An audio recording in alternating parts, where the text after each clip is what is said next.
This is Healing Podcast.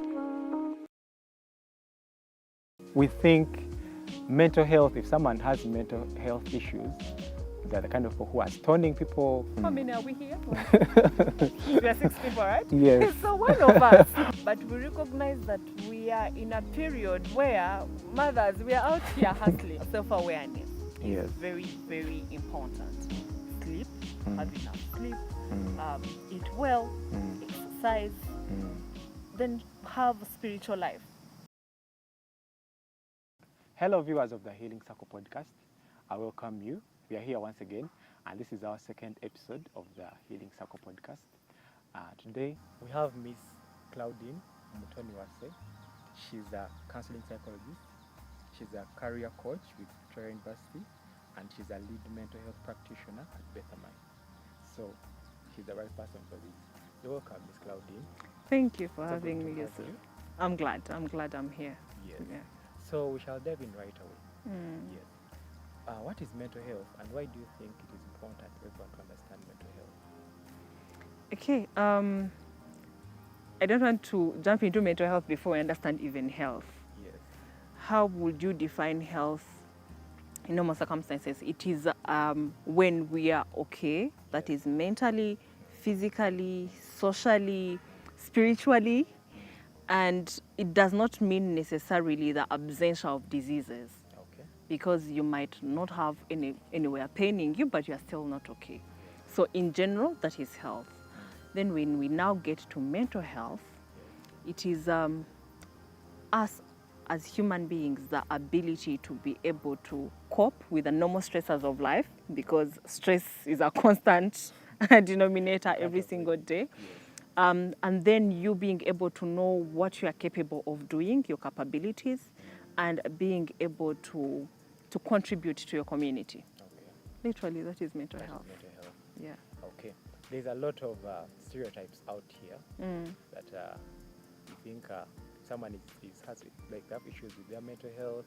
They are not. If it's a male, they're not man enough. If it's a female, they're not African women. Because we have been trained to be strong. Okay. Yes. How do we get away with that stereotype as Africans? Wow. One, it is recognizing that it's a stereotype. Yes. Because before you recognize that, then you think it is the norm. It is a normal thing. Yes. So when we recognize that there is an issue, then we have started on the journey to debunk them. And then it is just recognizing that mental health challenges are just as normal as physical challenges. You know, when you have malaria, you don't move around with something of, I have malaria and the worst is going to happen. Yes. So it should be the same thing with mental health challenges. They're part of life. It might happen to you. No one is immune Yes. from them, and you can move. Like the same way you can have malaria today and tomorrow you're okay. It's the same thing with mental health challenges, really. Still about stereotypes. We think mental health, if someone has mental health issues, they're the kind of people who are stoning people, the kind of that are walking naked. What are these mental health issues that you're talking about? You can give us a list of them. So, well, there are quite a number of illnesses, and the different illnesses manifest differently. Yes. So you might see someone maybe on the roadside or a person naked, but we also have those we move with on a daily. You are able to show up at your workplace, you are able to meet your friends, you are able to do what you are supposed to do, yet you are actually not okay, which are actually the major ones, because the main illnesses worldwide, even in Uganda, it is anxiety and depression. Okay. How can we interpret anxiety in Uganda? Wow, what a challenge. How can I call anxiety in Uganda? Unfortunately, I don't know the name of it, but I don't want to call it okutia enyo, because then I have minimized it to fear, which is normal for everyone to have. I honestly... Anxiety is bigger than fear. Yeah, it's bigger than fear. It is, for example, knowing that maybe I'm supposed to be here speaking, and then I become so restless that I cannot even move. Like I planned it, nagamba maybe nja kugendayo nchikode, and then the day comes and I literally panic. That at times people even faint, like you get panic attacks and all these different things. Okay. So I don't know how to translate But it. that's fair enough. Yeah. That's fair enough. So I've given us Yeah. anxiety, stress. Yeah, depression. So those are the main common ones. And you might not necessarily see someone immediately with depression removing their clothes and being on the roadside, yet they can still be struggling. When you look at things like functional depression, this is a person who is able to come at work, show up, and do exceedingly well. Because functional depression, a person is working fully well, by the way. So if you're waiting for someone to first be naked, then you're going to miss out. You see the percentages tell us that percentages of the World Health Organization, 1 billion are most likely to be they have mental health challenges. That is 1 in every 7 people you meet. So are all those people naked on the roadside? No, they are not. And that's the reason why we'd be shocked or surprised when people die of suicide. We're like, but this person was working, but this person was with us, but they were struggling as well. Yeah. Who at the party yesterday? Exactly, yet they are struggling. So it's not about people who are on the roadside. It's even among us.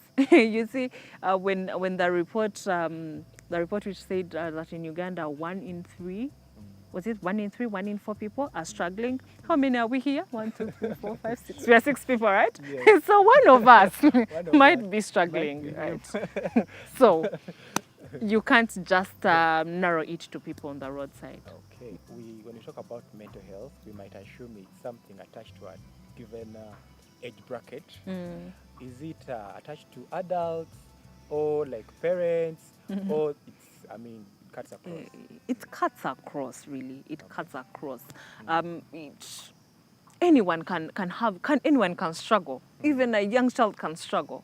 7 years old, they be struggling, and people be shocked that how comes a 5-year-old is depressed. So it does not have an age limit, but it's also important to recognize that in Uganda, the age between 15 to 35 are really struggling. But it also makes sense because our population is full of more of young people. Yes. But anyone can struggle with mental health challenges. Yeah. Yeah, let's look at some of the struggles that young kids might go through, because parents might say, omwana mwerayo fees, omwana muwa mere, what are they telling me that I'm struggling? They have a good life. And they have a roof over their head. So I buy them clothes and they have meals. Yes, so they assume they are sorted. Wow, struggling happens in different circumstances, right? So one, especially with children, which actually becomes later even the root cause of most of mental health challenges, is the primary caretaker. So you know, when a child is born, the primary caretaker is usually a mother. But we recognize that we are in a period where mothers, we are out here hustling, right? Yes. So it's so easy to give birth and then at 3 months you are called back to work and you leave this child at home, maybe with a nanny or someone else. If this nanny is not consistent, this is where we start now having the traumas, right? So you find this child is an avoidant. Their attachment styles start not being regular because of the people they see. So maybe this child is crying every now and then whenever you are leaving home, and then they're going to start. When a baby is crying, that could be a signal. not safe in this person's hand. No, yeah, not always, because it's normal for babies to cry, but at times they are creating attachments. So there is this child who gets used that mommy is not home, who is supposed to be my primary health caretaker. So if mommy is not around her, they start learning how to cope. So these are the people who later become maybe avoidant. Once you come closer, so as they grow, the other people you find that even when they're in relationships, once you come closer, they run away. Because at a young age, the mommy would come for 2 minutes. As soon as they start bonding, mommy is running away. They learned that for me to protect myself, I shouldn't get closer a lot. Yeah, because they will leave. Then you find someone who is an anxious attacher. that child who really is going to cry, and they're going to cling on you because they think you are leaving, because that's what they saw. So you can imagine. Then there are those who become disorganized. They cannot tell their emotions. Mommy is here, then mommy has left, then I have a nanny for 2 weeks, because at times nannies also can be complicated. Then you have taken the child to the grandmother, then the next week they are At auntie's place. yes. So that child, don't be shocked if by P3 or P5 they are struggling with something, because most of the challenges, they actually start at a very young age. So really, any age, and those type of the world we are in, and how maybe at times we don't fully take care of the children. You might think there is milk at home, but they need your presence. Sure. And then comparison, really comparison, even in high school. You see kids saying, me, my father came in this car, then me, the other one. And we are seeing a lot of proms. Then prom parties happen, a lot and of then proms. children are comparing themselves, and we're not having honest conversations with them. So really, all those things can cause. Then bullying in schools, you cannot ignore that. Bullying will also happen in schools, and kids struggle. There is comparison. These things where our parents keep saying, but can't you be like your cousin? Can't you be like your neighbor? This Yeah. person's child is bright. Yeah, than you. Then that pressure of you should be able to get, 8 in 8, 20 in 20. All those things cause all that. Then sleep. That it is endless. I fail to understand why we are like kids are going to school as early as 6. Kindergarten. Yeah, kindergarten. Like, what are they going to do really? So, and sleep is very important. If this child is not getting enough sleep, they are definitely going to struggle at one point. Wow, Yeah. there's a lot to discuss about children's mental health. There's a lot. We shall have a day. We talk about that. We've talked about children. Let's just list a few causes of mental health issues in adults as well, because we have talked about the children, we should talk about the adults as well. Yeah. Relationships. Oh, yeah. Relationships is the biggest. Yes. And well, when we talk about relationships, people only run into the boyfriend, girlfriend, wife, but there are also other relationships, family relationships. You hear a lot of people who tell you, me, I cut off my family. I no longer talk to my mom. I don't talk to my dad. What does that do? Because every relationship we create has something they do in our lives. When we talk about relationships, you also look at workplaces. Which type of relationship do we have at work, right? Are you in the right environment? Then you cannot talk about work here in Uganda and you don't talk about unemployment. And what does it do? So really struggles in mental, then social media, comparison again. It is something which, just puts people into a very bad state. Fear of not missing out, comparing what your colleagues are earning, how they look, like as they are driving. Yes, meanwhile, you are there. So really, those are some of then alcohol. Alcohol. And at times people start getting into alcohol because they're trying to avoid something else. Maybe they're chucked, maybe they have lost a job, and then they're like, okay, it becomes a coping mechanism, and before you know it, they're addicted, and then the cycle continues. Wow. What are some of the practical steps that we can take to, seek guidance and get ourselves back on track? Okay, so one of the ways it is to understand yourself really. Self-awareness is very, very important. And self-awareness, because that's how you get to know that one, you are struggling and what will work for you. It is very, you see how we keep in the movement every now and then, like you have plot after another plot and all these things. You never get to really sit with yourself and you understand yourself.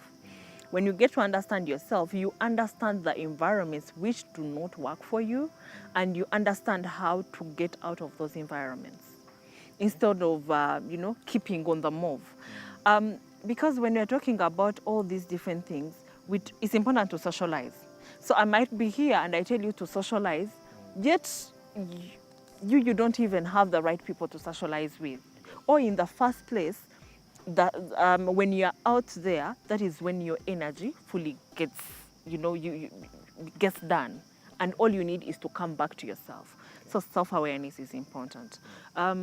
Mental health goes hand in hand with all these other health. So sleep, have enough sleep, eat well, exercise, then have spiritual life. Spiritual life goes hand in hand with mental health. I do not know what you Talk about believe in. spiritual life. Out of experience and out of people's experiences that I've shared with, some people assume they're men of God, okay, pastors, priests, they're therapists. No, they're So not. sometimes they go to them with to seek help. That at times you find yourself maybe they could have gone to a professional therapist. Yes. So No, spiritual life, it is your own life. Okay. Like it's not about a religion or it is you. yes. Being able to, spiritual life gives us that hope. Hope, which is a very important thing for everyone to have, because once you lose it, man, you're gone. Yeah. So spiritual life is important. And then going to the right people. We have very many therapists, very many. Your friends are not your therapists. Your church leaders, your all these, there is a role they play, but they are not your therapists. So it's important to seek help, which is professional help. And a lot of organizations are there, really. Better Minds is there at least. Yeah. All right. So thank you so much, Claudine, for coming through.